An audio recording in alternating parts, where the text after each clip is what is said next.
noite, pessoal.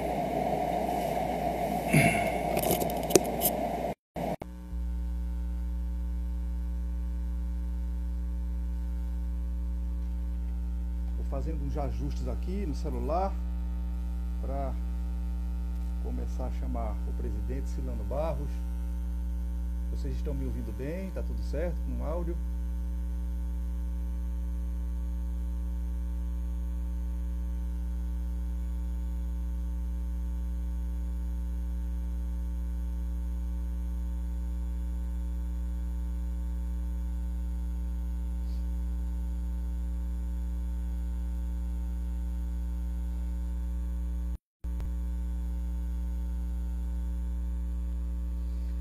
Tudo bem, pessoal?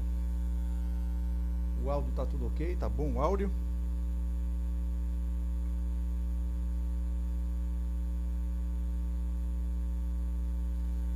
Dizendo que o áudio tá baixo.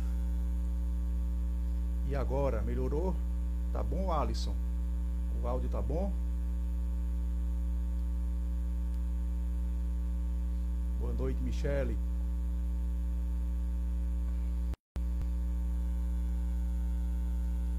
Ver se nosso presidente está por aqui já. Ainda não.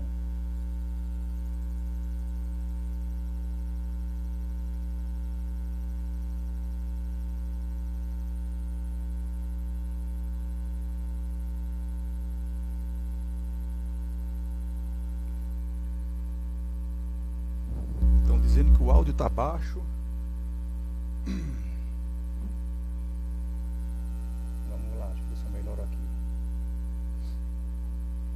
Vamos ajustando o áudio para quando o Ciliano chegar. Tá dizendo que está muito baixo ainda.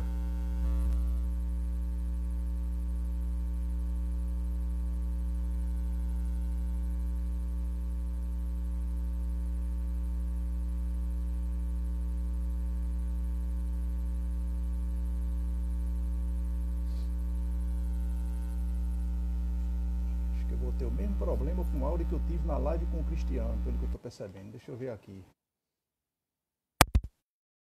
O áudio fica melhor, Álamo?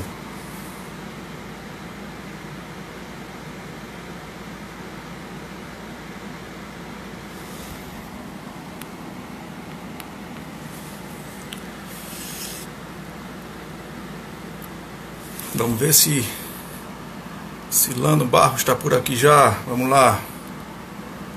Boa noite a todos vocês. A gente aqui está para realizar aqui essa live para tratar desse tema específico, dessa retomada.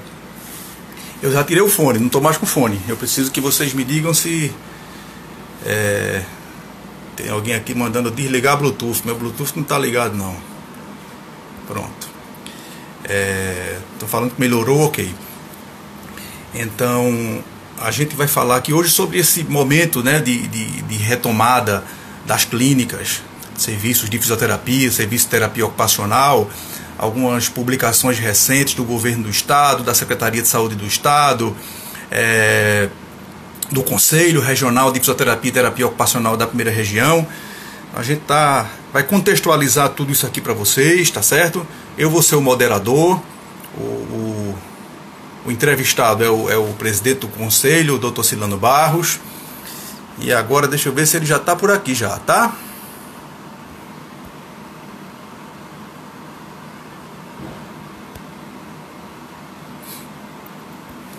Ele ainda não está, né? Mas vamos lá.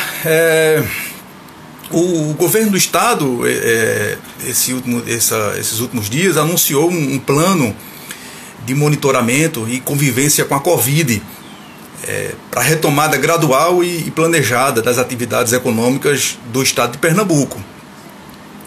E esse plano ele tem como objetivo estabelecer regras de segurança para funcionamento ou, entre aspas, retomada de diversos setores da economia.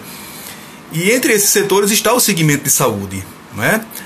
E a gente vai tratar hoje especificamente dentro do segmento da saúde do que diz respeito de clínicas de fisioterapia e terapia ocupacional.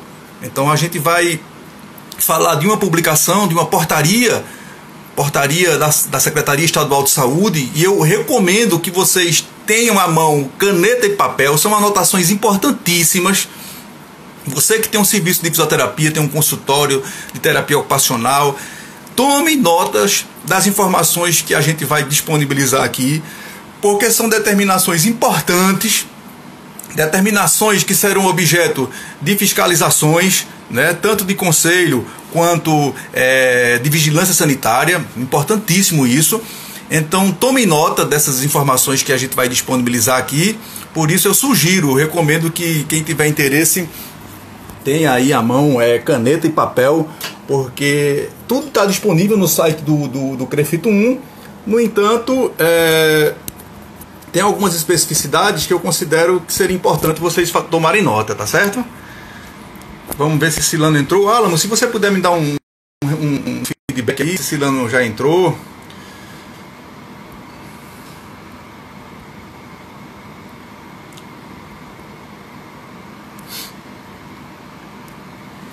Ainda não.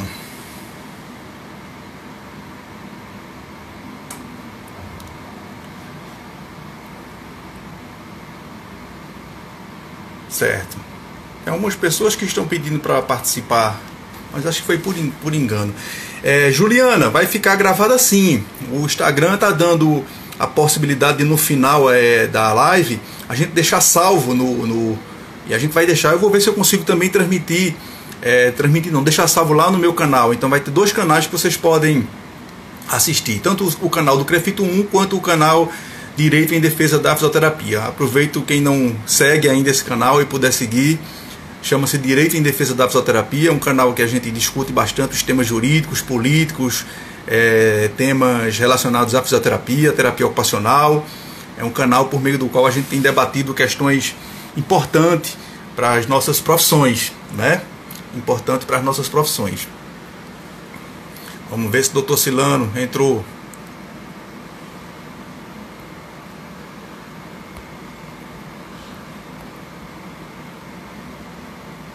Ainda não. Tá? O Dr. Silano estava fazendo os últimos ajustes. Opa, ele está aqui agora. Deixa eu...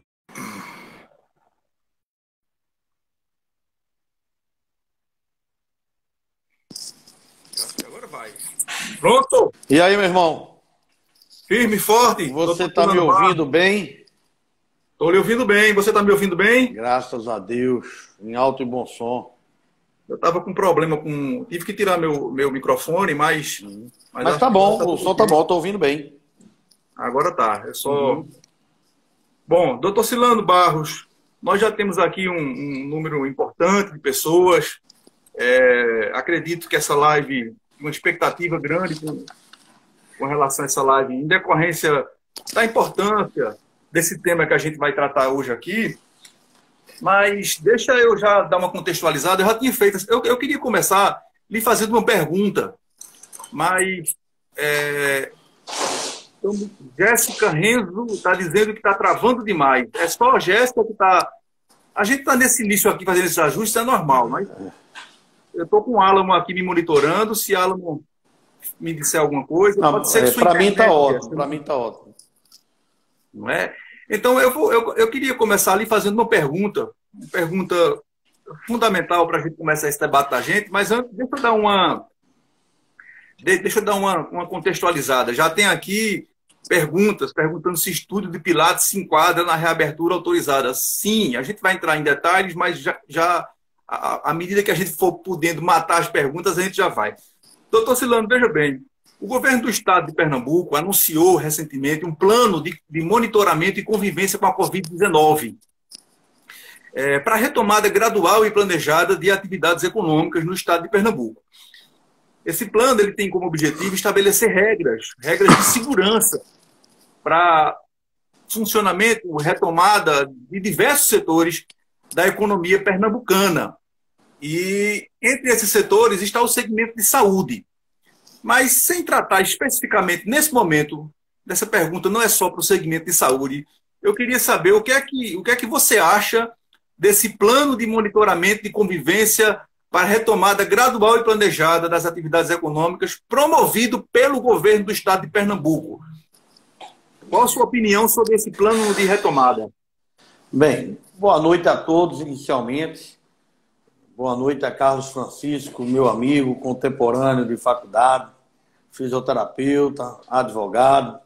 Presta hoje um serviço brilhante à fisioterapia através do direito, né?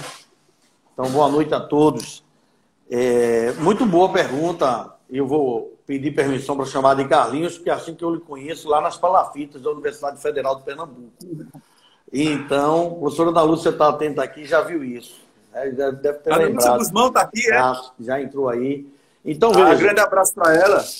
Então, resultado.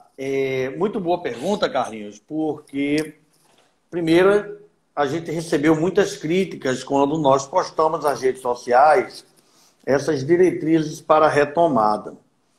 Então, eu gosto de dizer que, pessoalmente, Silano Barros, que está à frente de um gabinete de gerenciamento de crise de 2 profissões, em 4 estados, que tem a responsabilidade de cobrir 677 municípios, mais de 22 mil profissionais envolvidos nesse contexto. Eu, particularmente, acho que o estado de Pernambuco vinha fazendo um bom trabalho com relação a essa questão do enfrentamento à pandemia. Realmente, em Recife, na cidade do Recife, a curva já vinha defletindo, e já havia realmente uma grande diminuição, chegou-se a zerar a lista de espera, mas não dos hospitalizados, dos infectados graves de UTI. A taxa de ocupação de leitos no estado de Pernambuco é de 94%. Quer dizer, isso hoje. Então, como nós estamos à frente do gabinete de crise, nós temos acesso a muitas informações dos 4 estados. De modo que eu posso garantir assim, que, no meu entendimento, Pernambuco começou muito cedo essa retomada. E poderá, não estou dizendo que vai acontecer, mas poderá ter todo um retrocesso naquilo que vinha sendo desempenhado, uma nova onda de contaminações e tudo mais. Vamos torcer, trabalhar, orar, não é, para que isso não aconteça. Agora, quando o governo do estado de Pernambuco, no dia 31 de maio, através do decreto 49.055, diz à sociedade e a todos nós que está reabrindo que existe um planejamento para essa reabertura. E dentro desse planejamento se encontra a volta dos atendimentos eletivos que ele suspendeu outrora. Então, todos os conselhos foram chamados para construir, cada um, separadamente, as suas diretrizes, o seu normativo para esta retomada. Daqui a CREFITO 1 não poderia se furtar. Ela foi chamada a se posicionar e ela tem que se posicionar, independentemente se o presidente, o colegiado, a diretoria, o gabinete de crise concordam ou não com essa retomada. Porque é incrível o nosso profissional. O nosso profissional ele tem um poder bastante inquisitor. É importante a crítica, mas é importante o embasamento antes, gente. Não é a crítica pela crítica. Vamos estudar um pouco, vamos ler, né? Então, o CREFITO 1 foi provocado pelo governo do Estado a cumprir a sua função e determinar esse normativo, essa diretriz de volta. Por falar nisso, Carlinhos, eu já vou entrar numa outra situação, me permita, que é a seguinte. Na verdade, quando o governo do estado de Pernambuco decretou lá atrás a suspensão dos atendimentos em saúde eletivos, aí a gente tem que fazer uma parada. Para a medicina e para a odontologia, é fácil, muito fácil identificar o que é que tem que ser suspenso. Porque, veja, consultórios e clínicas, em geral, da medicina e da odontologia, tem as consultas e os atendimentos eletivos, em geral, salvo aqueles que têm uma área destinada às urgências. Mas, geralmente, urgência, medicina e odontologia têm lugares próprios e específicos, bem claro, de urgência. Na fisioterapia e na terapia ocupacional, o lugar é o mesmo. É a clínica, é o consultório. Agora, quem é que é urgente? Quem é que é eletivo? eu trocaria esses termos e diria quem é que verdadeiramente pode ser, deve ser continuado e não pode haver a parada do atendimento. Aquele paciente... Sem prejuízo, sem prejuízo do quadro de saúde. Perfeitamente, da qualidade de vida. Esse paciente, ele não poderia ter o seu atendimento suspenso em tempo algum. Enquanto que alguns outros pacientes, embora que toda a suspensão da fisioterapia e da terapia ocupacional, se existe um programa traçado, é necessário.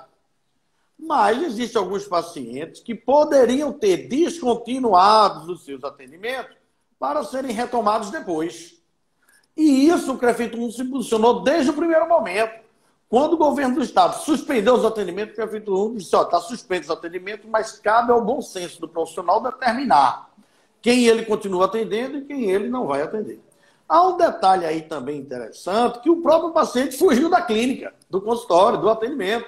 Ele deixou de ir por medo, por cuidado, e obviamente ele mesmo fez as escolhas dele. Mas é importante que deixe claro que o CREFIT 1 não fez uma suspensão absoluta, mas sim uma suspensão relativa. Então, quando a Secretaria de Saúde nos chama para uma reunião, que foi na quinta-feira retrasada, nos chama para uma reunião, dizendo, olha, vocês vão ter que determinar as diretrizes, eu deixei claro para o secretário de Saúde que na fisioterapia não houve a suspensão absoluta em nenhum momento, mas óbvio que nessa retomada, aqueles pacientes que tiveram os seus atendimentos suspensos iriam ser retomados e, obviamente, nós tínhamos que ter um plano,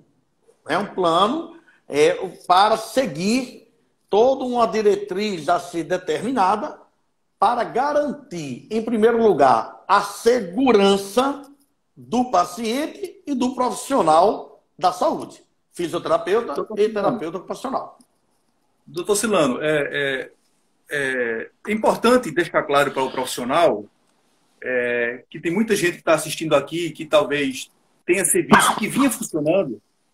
Quando a gente faz a leitura dos decretos estaduais estabelecidos até hoje, juntamente com a portaria 107 da Secretaria Estadual de Saúde, do conjunto da leitura, a gente pode observar que em nenhum momento estava proibido expressamente o funcionamento de clínicas de fisioterapia. Perfeito.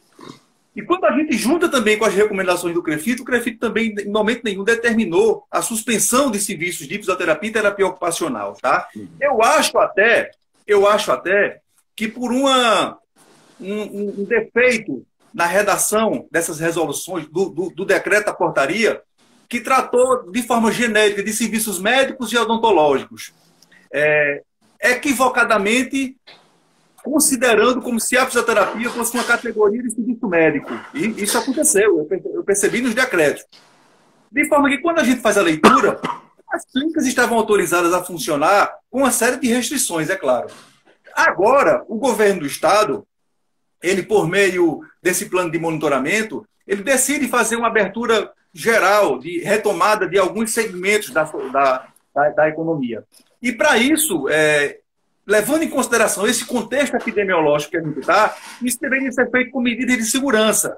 Então, foi nesse contexto que o governo do Estado, entendo eu, chamou o CREFIT e diz, olha, a gente está com um plano de retomada, nós vamos autorizar isso, não é o CREFIT que vai autorizar ou deixar de autorizar, é o governo do Estado que está determinando isso aqui. Agora, a gente precisa de vocês, que vocês são os especialistas. De um norte. A gente precisa de vocês para que vocês façam isso com segurança e ajudem a gente na fiscalização. Então, foi publicada a portaria 108 da Secretaria Estadual de Saúde, no dia 9 de junho. E essa portaria, ela dispõe sobre funcionamento e recomendações no que diz respeito ao segmento da saúde a partir do dia 10 de junho, ou seja, a partir de antes de ontem. E a principal natureza dessa portaria, e aí por isso que eu repito o que eu disse aqui antes do doutor Silano chegar, tomem nota, portaria 108 da Secretaria Estadual de Saúde. A principal natureza é a criação de regras de funcionamento dos estabelecimentos de saúde para que esses estabelecimentos possam, com segurança para profissionais e pacientes, reduzir o risco de complicações de pacientes portadores de doenças crônicas não transmissíveis, que precisam manter esse atendimento. E aí traz uma série de regras. Essa portaria ela estabelece alguns deveres para as clínicas de fisioterapia e terapia ocupacional, no nosso caso, né? E no artigo 2º dessa portaria tem 30 regras, doutor Silano, 30 regras. Artigo 2º da portaria 108 da Secretaria Estadual de Saúde, 30 regras, batido, fechado o número, 30. E aí, regras que dizem respeito à higiene e distanciamento. E aí foi nesse contexto, né? A gente vai falar sobre essa portaria ainda, importante, que a portaria estabelece que as determinações trazidas nessas 30 regras, elas vão passar a constar nos roteiros de inspeção sanitária para fins de atuação de órgãos de vigilância sanitária. Ou seja, a vigilância sanitária, quando chega na clínica, ela tem um checklist. Isso sempre foi desse jeito. E ela faz esse checklist de fiscalização. Agora, a portaria 108, essas 30 regras, estão inclusas nesse checklist da Secretaria de Saúde do Estado, que cobra esses 30 procedimentos. Além que as clínicas elaborem um procedimento operacional padrão. Nós vamos falar sobre isso também. E aí, além disso, determinou que os conselhos, no nosso caso, o Conselho Regional de Fisioterapia e Terapia Ocupacional, elaborasse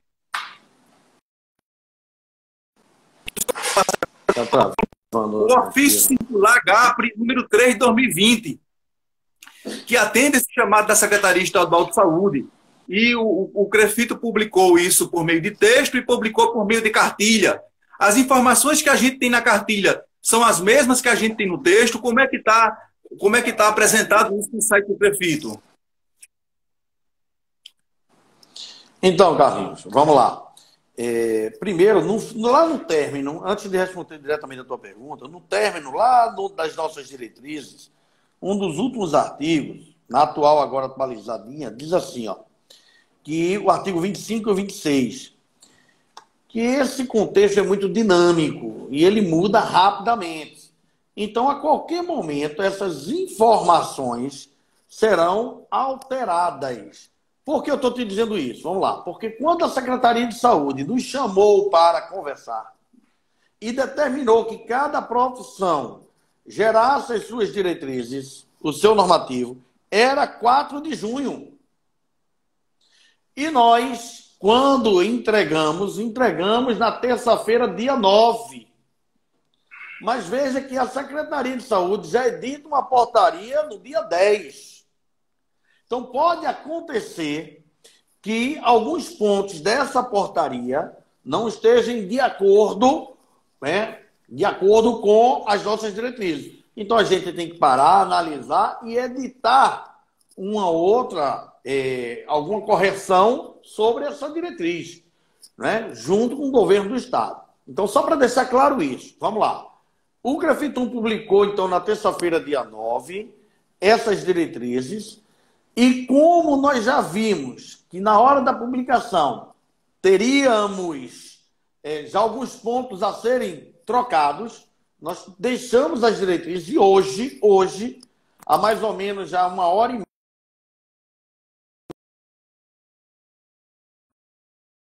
pequenas mudanças. O capote que podem ser esterilizadas, a questão da fisioterapia aquática, né? Então, nesses casos, nós estamos com a nova diretriz publicada hoje. Aí você pergunta, foi publicado em 2 formatos. Quando você clica hoje, já agora, se você for no site do CREFITO agora, nesse momento, você vai ver lá as diretrizes. Quando você clica, abre. Você quer em forma de texto ou você quer em forma de cartilha? Você escolhe. Em forma de texto, as diretrizes estão ordenadas por artigo, parágrafos, incisos. Em forma de cartilha, é o que tem, é a mesma diretriz, só que ela está numa forma mais didática, pedagógica. Por quê? Porque, por exemplo, algumas redes de comunicação, exemplo, o G1 está postando no seu site essas diretrizes. E quem consulta é a comunidade, é a população, é o usuário. Então, nós achamos do CREFITO 1 que seria melhor apresentar em forma de cartilha para que o entendimento deste seja mais adequado. Mas o conteúdo do que está em forma de texto, do que está em forma de cartilha, é o mesmo. O nosso profissional deve analisar qual é o melhor para ele, a leitura mais prazerosa. Lembrando que, em forma de texto, tem um ordenamento, né? E a lei, vamos dizer assim, o normativo. E lá na forma de cartilha, a coisa está mais numa forma ilustrada, facilitando didaticamente o entendimento. Bom, dependendo do navegador que você esteja utilizando, você vai ter alguns problemas para baixar essa cartilha, dependendo do navegador. A orientação inicial é troca o navegador. Ao persistir, entre em contato com o Crefito 1 para comunicar possíveis problemas. Então, hoje já tivemos muitos profissionais dizendo, olha, eu não estou conseguindo abrir, mas outros estavam abrindo. Então, nós vimos que é a questão do navegador. E dependendo do navegador, ele vai dar uma mensagem orientando o que deve ser feito, tá certo? Então, inicialmente, é somente questão técnica, né? Mas ela está lá e qualquer equívoco pode entrar em contato conosco. Doutor Silano, tem uma pergunta aqui. Álamo está me dando feedback que tinha dado uma travada, mas está me ouvindo bem, tranquilo, né? Travou, mas já melhorou. Eu estou ouvindo bem, né? Tem uma pergunta aqui, @Mavieirato, eu não sei o nome, mas é esse. Vamos tratar pelos nomes do link. Se o Crefito irá fornecer um modelo de procedimento operacional padrão. Veja bem, o doutor Silano vai responder, mas deixa eu já dar uma adiantada. O procedimento operacional padrão, ele é um mecanismo que é exigido pela Secretaria Estadual de Saúde, assim como pelo Crefito, que é um documento que comprova que a clínica tomou as medidas necessárias para se adequar àquelas medidas de higiene e de segurança que estão sendo exigidas. Se chegar uma fiscalização da vigilância sanitária na sua clínica, se chegar uma fiscalização do conselho na sua clínica, o primeiro documento que você tem que ter na mão é esse POP, Procedimento Operacional Padrão. O conselho, eu vou tomar liberdade aqui, mas não é meu papel, o doutor Silano vai responder isso. O conselho não tem como preparar um procedimento operacional padrão, porque o procedimento operacional padrão que o conselho está sugerindo já é a recomendação publicada no ofício GAPRE. Então, veja bem, a gente tem esse ofício, a gente tem a cartilha, o doutor Silano está explicando aí por que não teve algumas dificuldades para estar disponível no site, e a gente tem os 30 incisos do artigo 2 da portaria da Secretaria Estadual de Saúde. Então, o profissional ele precisa ler esses documentos e, com base na leitura desses documentos, montar o seu procedimento operacional padrão. Mas é uma pergunta que eu acho muito pertinente, por isso que eu fiz questão de colocar aqui. Mas se Silano tem alguma orientação nesse sentido, se o Crefito vai disponibilizar alguma coisa mais... Eu acho que a cartilha já faz isso, né? A cartilha já mastiga. Eu acho que não tem como o Crefito disponibilizar um modelo de procedimento operacional padrão. Até porque, eu vou explicar por quê. Pessoal. O Conselho, ele tinha a função apenas de preparar isso aqui, ó, as diretrizes. Então, nós preparamos em 2 moldes, o texto e a cartilha, já para deixar ainda mais fácil o entendimento, como eu falei, mais didático, até porque depende do público que vai acessá-lo. E depende de você, se quer ver uma informação mais ilustrativa ou em forma de texto. Mas veja só, o procedimento operacional padrão, você explicou muito bem, Carlinhos, muito bem. O estabelecimento está no nosso artigo 17. Vejamos, ó. Os estabelecimentos deverão elaborar um procedimento operacional padrão específico para manejo, armazenamento, coleta e transporte dos EPIs, o qual deverá ser adotado pelos profissionais, colaboradores, pacientes e acompanhantes, devendo ser observadas as seguintes orientações. Então, vem cada inciso, armazenamento, o segundo é transporte interno, o terceiro é o que deve ser em termos de reutilizáveis. Veja, esse procedimento operacional padrão, ele tem que levar em consideração a estrutura da clínica ou do consultório. Se tem uma recepção de que tamanho, em que momento sai o corredor, é antes ou é depois da recepção, é no meio, né? Como é que é a ventilação dessa clínica? Então, o procedimento operacional padrão, ele tem o norte, os norteadores, mas ele depende de clínica para clínica. Então, o CREFIT não pode ter um modelo levando-se em consideração que as clínicas são diversas, né? Então, cada um tem que preparar o seu. O Conselho estabelece as regras, as diretrizes, né? Essas diretrizes são baseadas no escopo do que é o eixo central, que a Secretaria de Saúde publicou, e as suas portarias, e aí a gente vai para a Anvisa, né? A gente vai para a OMS, e as recomendações das associações de especialidade e associações da fisioterapia e da terapia ocupacional. Então, cada clínica de fisioterapia e terapia ocupacional tem uma estrutura arquitetônica diferente, que isso também vai ter que trabalhar de acordo com o procedimento operacional padrão, tá certo? Olha, antes de você continuar, a Vivi Duarte está perguntando se o POP é um documento que tem que estar impresso na clínica. Sim, você tem que sentar com sua equipe, levando em consideração a estrutura da sua equipe, levando em consideração a arquitetura da clínica, levando em consideração os serviços prestados, levando em consideração a sua identidade, que é única, você vai com base na portaria 208, não é 108 não, é 208, né, se eu não me engano, alguém pode confirmar para mim.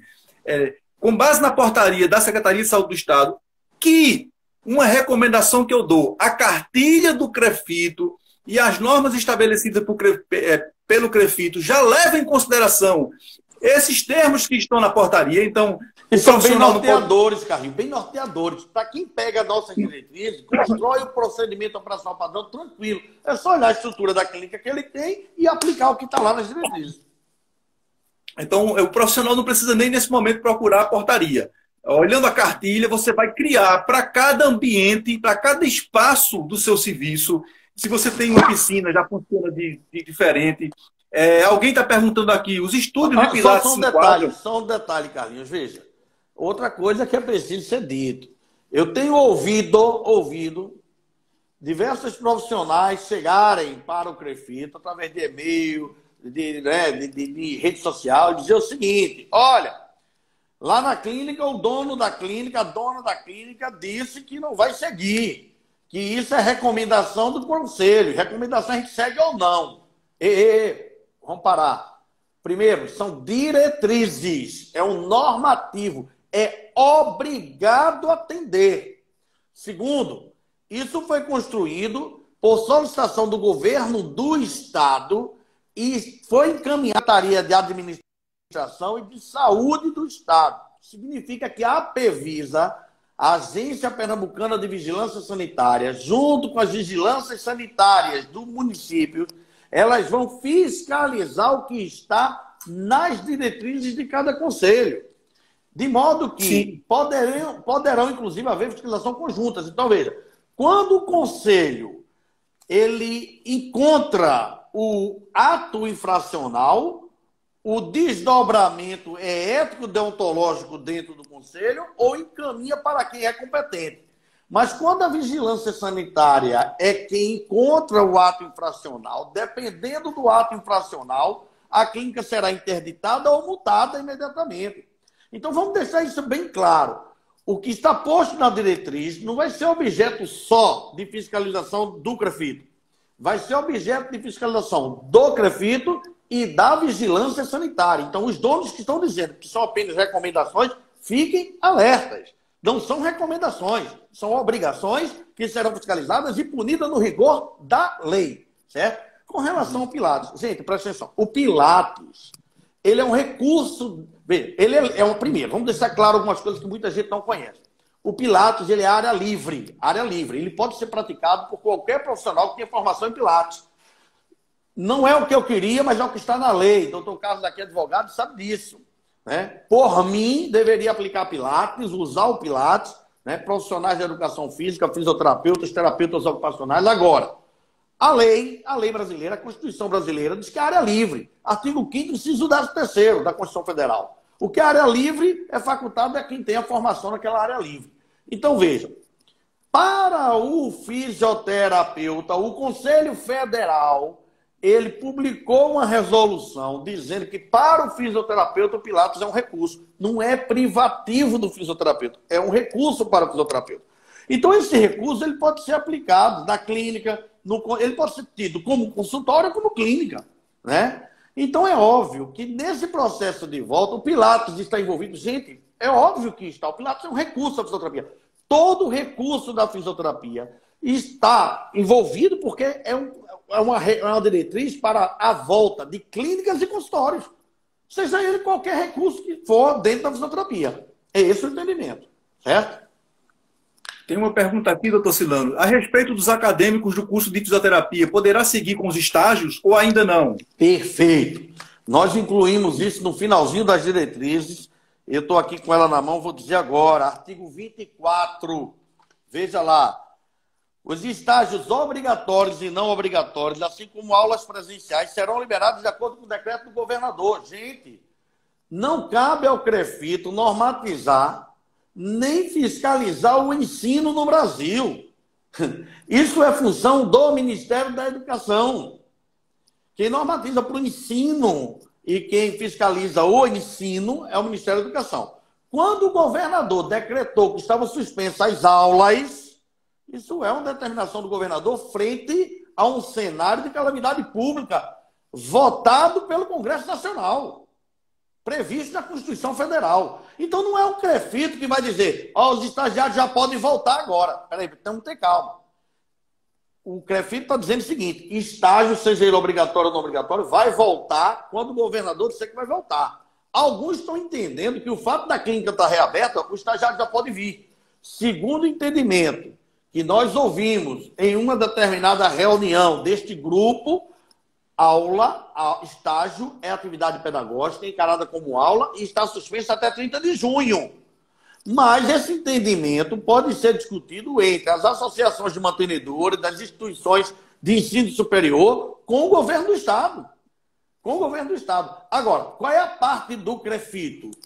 No estágio, existe o atendimento à população. Opa, aí nesse momento o CREFITO intervém.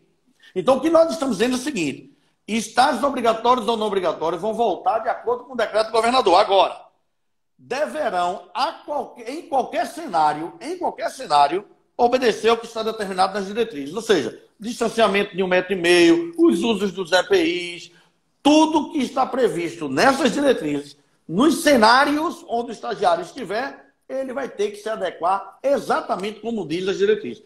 Quem vai bancar o EPI? É a clínica ou é a instituição de ensino superior? Não cabe ao CREFITO. O CREFITO quer chegar lá e quer encontrar com o EPI. A vigilância sanitária vai chegar lá e vai encontrar com o EPI. Agora, se quem bancou o EPI foi o estudante, o acadêmico, a clínica ou o consultório, ou a instituição de ensino superior, isso é um acordo contratual entre eles. Afinal de contas, no estágio, existe o termo de estágio que é um contrato. E o CREFITO não vai intervir nessa situação. Isso é entre os três e deve ser resolvido entre os três. Na portaria do Ministério da Educação, naquela ação Brasil, antes da ação Brasil Conta Comigo, saiu uma portaria que falava sobre estágio em áreas de Covid. Para médicos, estudantes de medicina, na verdade, estudantes da odontologia, da fisioterapia e da enfermagem, esses 4 cursos. Lá naquela portaria dizia que a obrigação dos EPIs era das IES, das instituições de ensino superior. Mas nós estamos agora num outro cenário. Não é mais aquela portaria. Nós estamos diante agora dos estágios obrigatórios que já vinham sendo executados e que eles voltarão. Quando, eu não sei, eles voltarão. Agora, a quem cabe conceder esse EPI é uma questão contratual entre os três. O Conselho vai chegar lá junto com a Vigilância Sanitária e quer ver DPI, quer ver cumprido as regras. Tem muitas perguntas aqui. Eu já digo que o CREFITO deve disponibilizar um canal de atendimento, caso a gente não consiga responder todas as perguntas, até porque o objetivo da gente aqui não era exaurir esse debate, né? O CREFITO tem um canal à disposição. Eu já, como advogado da APESFITO, eu sou advogado da Associação Pernambucana de Empresas de Fisioterapia e Terapia Ocupacional, coloco a APESFITO também à disposição para que a gente esclareça essas dúvidas, mas vamos matar alguns aqui. Por exemplo, doutor Silano, o senhor está com a diretriz aí, e acho que está com isso na ponta da língua também. Uma dúvida, para a clínica, o profissional deve usar máscara cirúrgica sendo esse descartável para cada paciente? É uma pergunta. Perfeito, Juliana. perfeito. Vamos deixar só claro que eu já vi algumas perguntas aqui, eu estou acompanhando bem rápido. Meu abraço para algumas pessoas que estão aqui. O Gustavo Fernandes Vieira, presidente do Grafite 7 Bahia, nossa vice-presidente Leiane Gomes, nossa conselheira Francisca Rego, algumas pessoas que já estão entrando aqui participando da nossa live. Bem, com relação... Eu vi também algumas perguntas aqui, Carlinhos, de que eu perdi a parte do Pilates. Fica o aconselhamento de que essa live está sendo gravada no IGTV do Grafito 1 e depois transferida para o YouTube, canal do Grafito 1, para que a gente não fique voltando sempre ao mesmo assunto.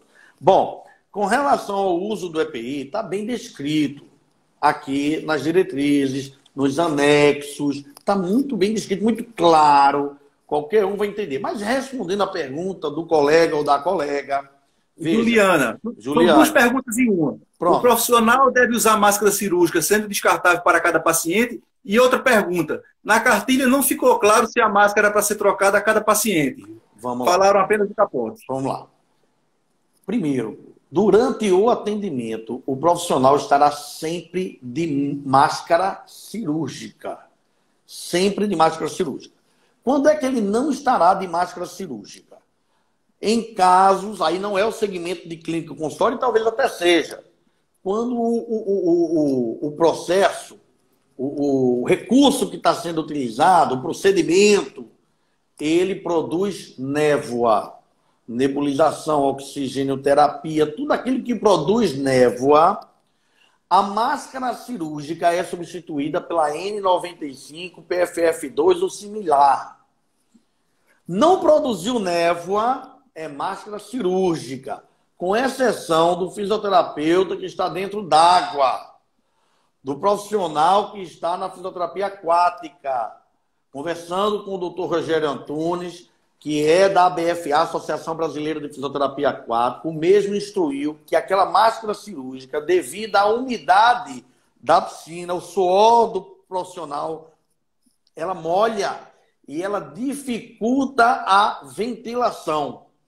Então, neste caso, nós adotamos, segundo a própria indicação da BFA, uma máscara de pano, mas tem as recomendações de como deve ser confeccionada essa máscara de pano, porque mesmo com a umidade e com o suor, ela permite uma ventilação melhor do que com a máscara cirúrgica.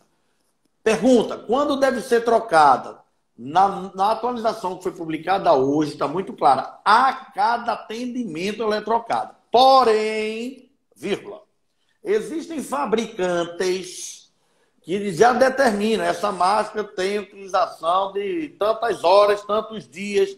Veja, qualquer produto comercializado na área de saúde no Brasil, ele é autorizado pela Anvisa, pela Agência Nacional de Vigilância Sanitária.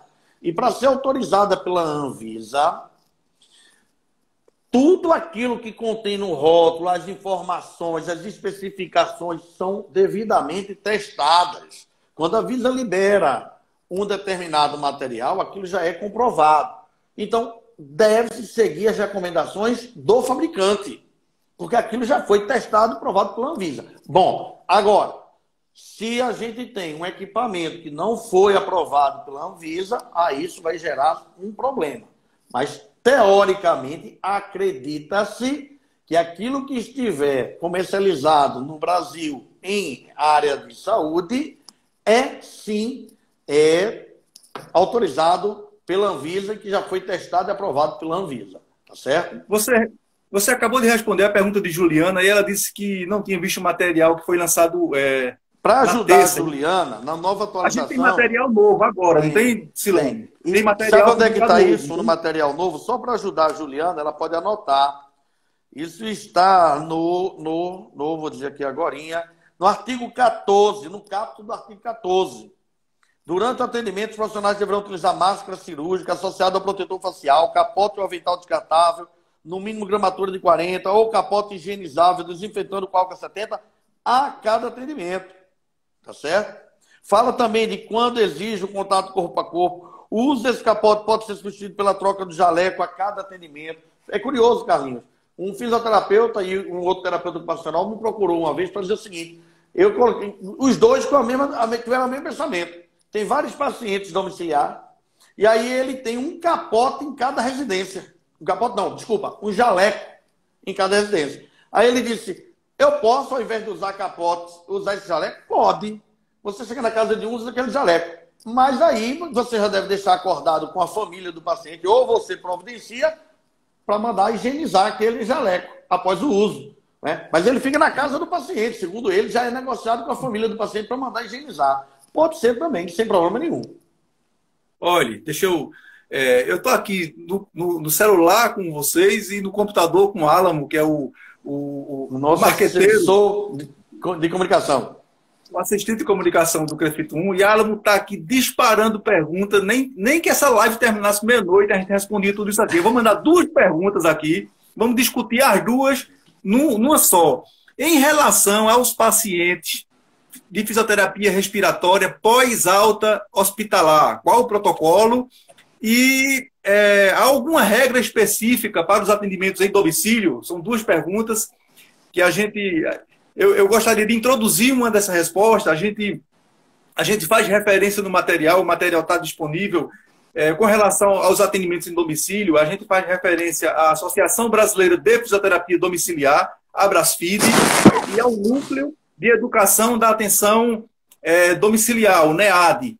Então, os profissionais que atuam na fisioterapia domiciliar busquem também as informações disponibilizadas pela Abrasfid, Associação Brasileira de Fisioterapia Domiciliar, e NEAD, Núcleo de Estudos de Atenção Domiciliar, que são 2 entidades de referência para atenção domiciliar. Mas é isso, doutor Silano.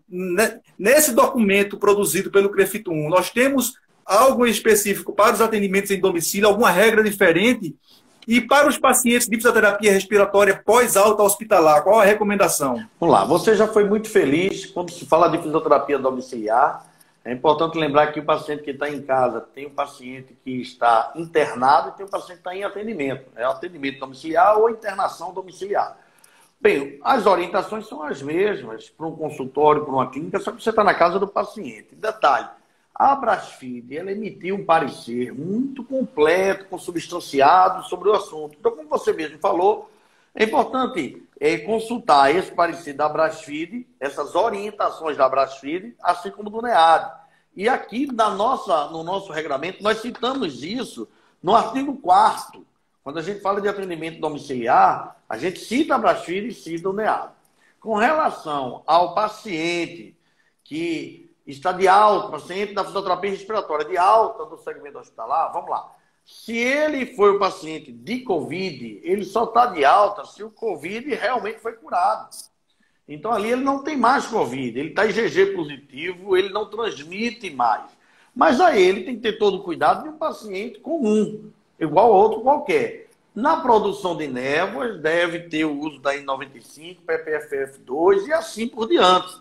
Agora, independentemente de ser um paciente respiratório, de qualquer outra área da fisioterapia e da terapia ocupacional, pacientes que apresentem sintomas característicos, né, ou que levem, ou que já sejam comprovados o Covid, o diagnóstico de Covid, ou os sintomas, esse deve ser suspenso o seu atendimento imediatamente encaminhado à Secretaria de Saúde.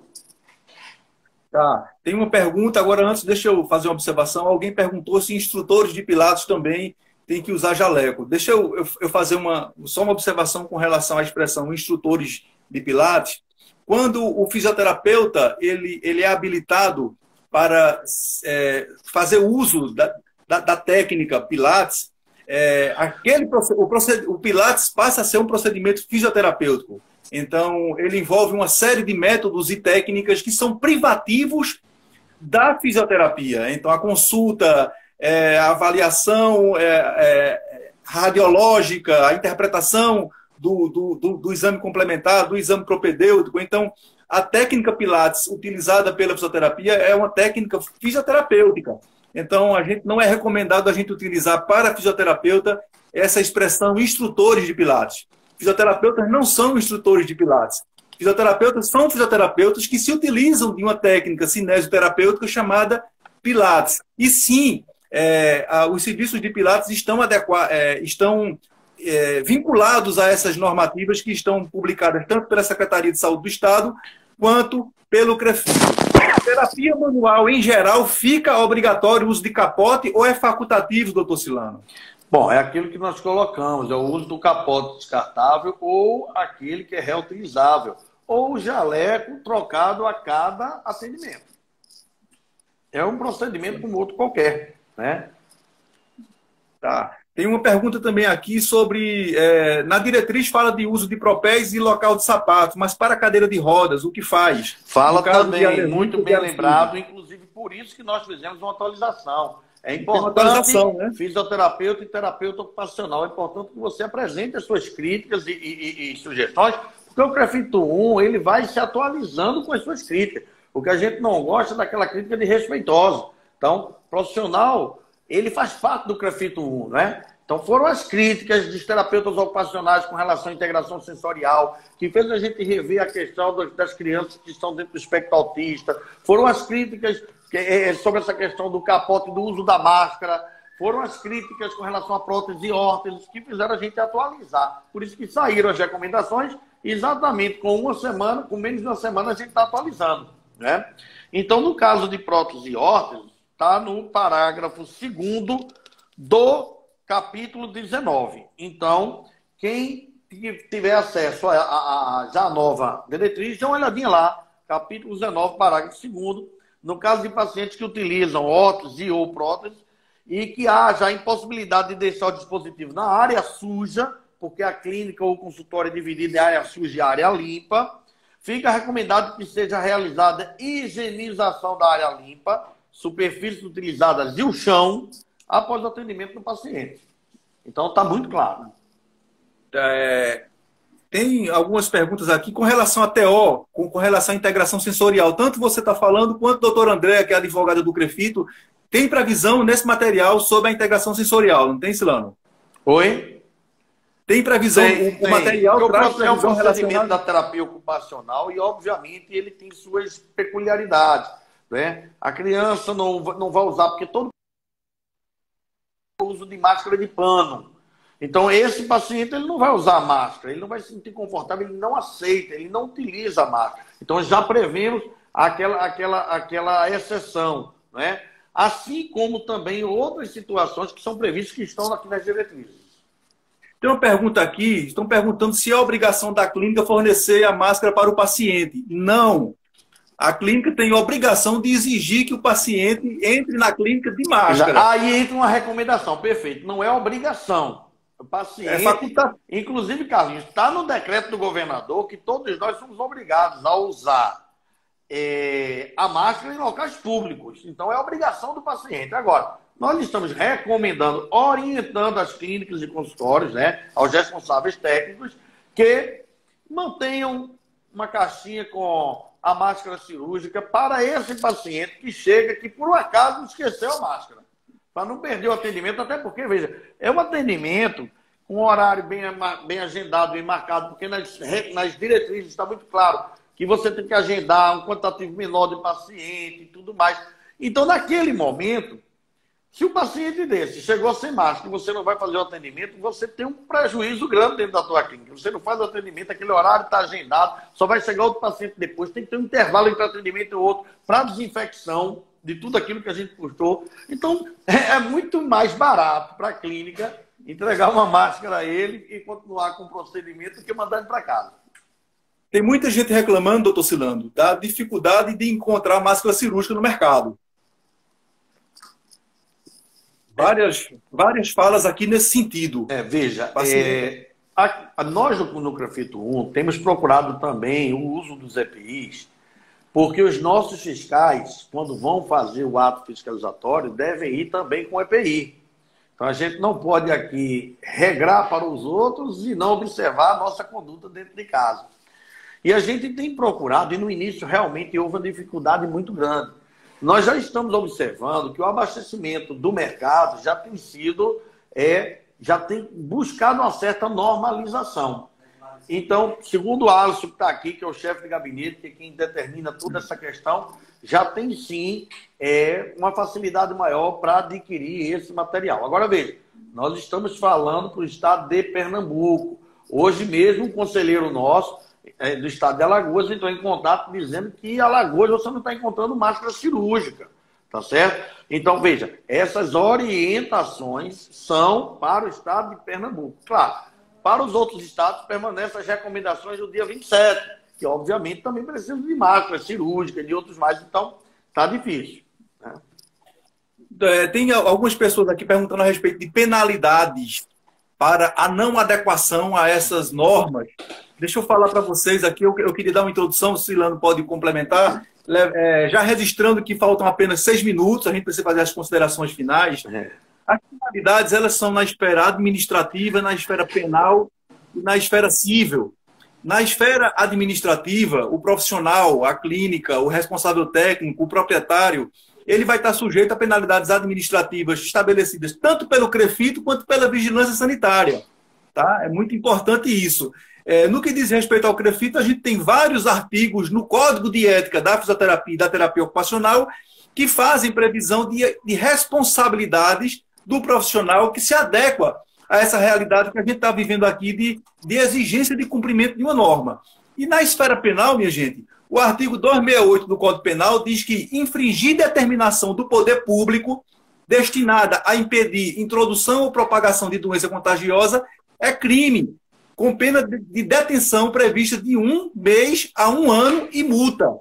Então, o profissional, o responsável técnico, que não estiver cumprindo essa determinação do poder público, está se enquadrando no artigo 268 do Código Penal. Então, tudo isso para proteger o bem maior. Não é o CREFITO querendo fiscalizar mais, não é a vigilância sanitária exercendo o poder mais pesado do Estado. É que tem um bem jurídico levado em consideração o mais zeloso que a gente tem, o mais... que é a vida. E aproveitando esse tempo curto, só para dizer o seguinte, aí a Ponira colocou aqui que a vice-presidente da FENAFISIO, a Tereza está aqui, que é a presidente da PESFITO, é importantíssimo clínicas, donos de clínicas e donos de consultórios se associam à PESFITO. É na associação que vocês vão buscar o apoio para isso. O CREFITO, veja, o CREFITO não é associação para proteger ninguém profissional. O CREFITO protege a sociedade. Vamos aprender, né, qual é o objeto de função de fazer de cada instituição. Então, é importante que vocês, donos de clínicas, empresários, donos de consultório, se associem à PESFITO, às associações dos seus estados, vinculadas à FENAFISIO, para que vocês possam, inclusive, por exemplo, eu estou vendo aqui, eu não posso fazer propaganda, porque eu estou falando em nome da autarquia, mas fulano está dizendo que a fábrica tal em Recife tem máscara, fulano está dizendo que tem em tal lugar, tem dizendo que não tem canto nenhum. Então, veja, se juntem e podem fazer essa compra, né? Junto com a PESFITO aí. Outra coisa, tem gente perguntando se a abertura no serviço público é o SUS e a gestão. No estado de Pernambuco, quem determina é o decreto do governador, a abertura. Então, sendo o SUS unidade federativa ou não, estando no território pernambucano, está sujeito à determinação do decreto do governador. Tá. Bom, faltam 3 minutos. Eu vou fazer as minhas considerações. O doutor Silano encerra a live. Eu gostaria de agradecer o convite do CREFITO 1 para fazer essa moderação, essa responsabilidade. Me permitam me apresentar mais uma vez. Eu sou advogado da APESFITO também, que é a Associação Pernambucana de Empresas, que tem feito um papel excelente de orientação às clínicas no que diz respeito à qualidade nesse momento difícil. Então, a APESFITO está à disposição de vocês. Eu tenho um canal no Instagram chamado Direito em Defesa da Fisioterapia, se vocês tiverem interesse em seguir também. Eu agradeço ao CREFITO 1, agradeço a Álamo, assistente de comunicação do CREFITO 1, agradeço ao doutor Silano pelo convite de fazer essa moderação. Doutor Silano, o senhor tem 2 minutos para fazer as considerações finais e a Álamo já está me cobrando aqui para lembrar de gravar a live. Pronto, eu quero agradecer a todo mundo que fez parte desse momento aqui com a gente. Lembrar o fisioterapeuta, o terapeuta ocupacional, que o CREFITO 1 é a sua casa no que tange a questão normativa, a questão ética, deontológica, a questão cartorial. Busque o conselho, venha para cá, venha tirar dúvidas. O meu celular está disponível nas redes sociais, as redes sociais do conselho, para que a gente possa trabalhar em prol de prestar a melhor qualidade do serviço ao paciente. E com relação ao melhor acolhimento, as associações. Obrigado, Carlinhos, pela moderação, a parceria com a PESFITO, a FENAFISIO e tudo mais. Um grande abraço a todos.